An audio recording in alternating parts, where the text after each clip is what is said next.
Salut à tous les amis, j'espère que vous allez bien. On se retrouve aujourd'hui pour une nouvelle vidéo lundi 27 avril 2026. Beaucoup de choses à dire.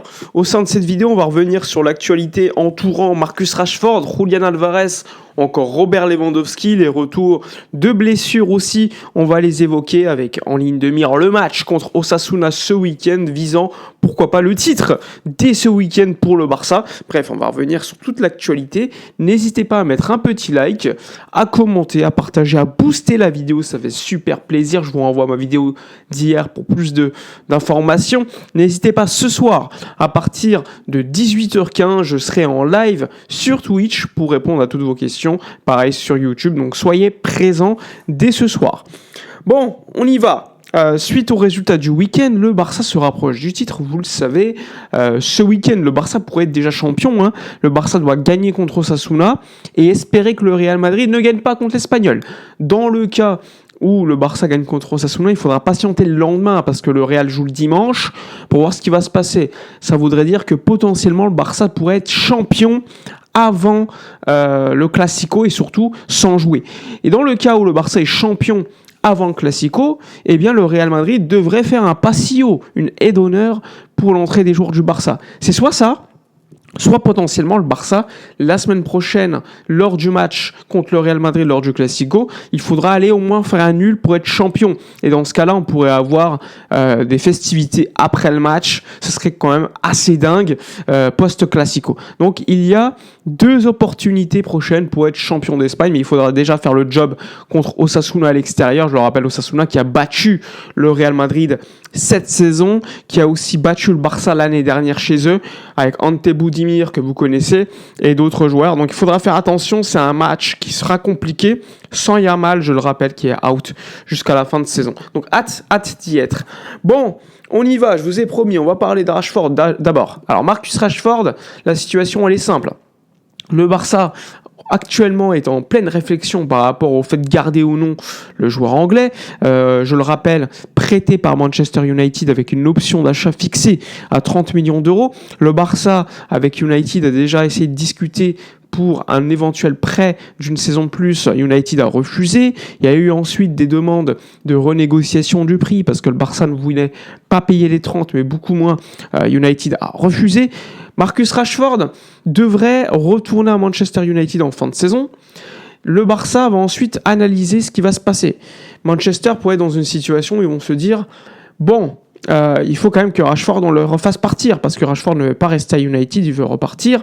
Il faudra voir si le temps permettra à Barcelone de pouvoir être en position beaucoup plus favorable concernant United pour Rashford. Sachant que plus le temps va passer, plus United sera dans l'obligation, vu le salaire du joueur à United sur la saison prochaine, de devoir trouver une solution parce que je le rappelle, il va, en cas de qualification de United en Ligue des Champions, le salaire de Rashford est beaucoup plus élevé. Ce qui n'est pas un problème pour le Barça puisque, je l'avais déjà expliqué, il y a déjà un accord salarial entre Barcelone et le clan Rashford dans le cas où l'option d'achat est levée ou dans le cas où le Barça trouve un accord avec Manchester United. Donc ça, c'est quelque chose de très important. Aujourd'hui, le Barça n'a pas encore décidé définitivement. Flick aura évidemment un poids considérable dans cette décision et surtout, la quête du numéro 9 aura forcément un impact. Parce que si le Barça recrute un top numéro 9, recrute un top défenseur central, ce qui coûte beaucoup d'argent, forcément, en termes d'indemnité ou de fair play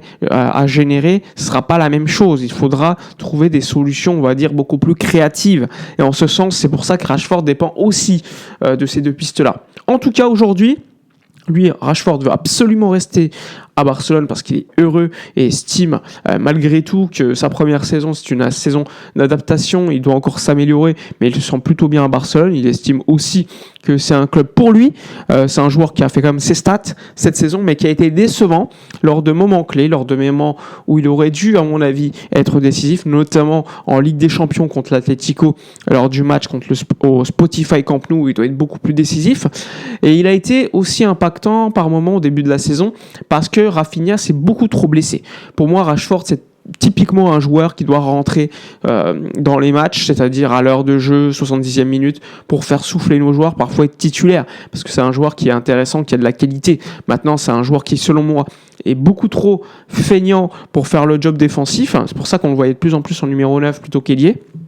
Et surtout, c'est un joueur qui, je vous l'ai dit, a raté des occasions à des moments où il fallait pas pour faire la différence, qui forcément met le Barça dans une situation beaucoup plus de réflexion concernant son recrutement ou pas. Donc ça, c'est sur le dossier Rashford.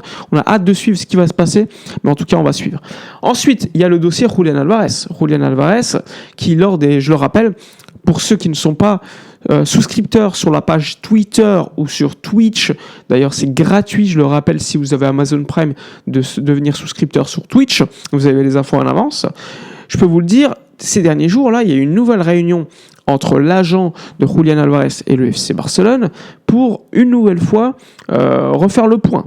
Sachant que le Barça a une nouvelle fois confirmé à son agent que Álvarez était l'absolue priorité du club pour remplacer et devenir le 9 titulaire. Donc, pour l'instant, priorité d'Álvarez, c'est de concentration sur la Ligue des Champions avec l'Atlético, parce qu'il y a quand même des demi à jouer. Ensuite, lorsque la saison sera terminée du côté de l'Atlético, il va faire le point avec son agent concernant toutes les offres qu'il a, prolongation, départ, sachant qu'il priorise en cas de départ le FC Barcelone. Donc ça a été une nouvelle réunion pour refaire le point avec le FC Barcelone qui le veut absolument. De l'autre côté, tu as, pour ceux qui m'ont suivi en live il y a quelques jours, je vous avais dit, hier il y avait Milan-Juve. Et Milan-Juve, c'était le sommet de la Serie A hier. Mais je vous l'ai dit, pourquoi ? Parce que il y avait Pini Zahavi. J'avais expliqué en live, Pini Zahavi, agent de Robert Lewandowski, était en Italie spécifiquement pour rencontrer les dirigeants des deux clubs. Et là, ça tombait bien parce que les deux clubs s'affrontaient.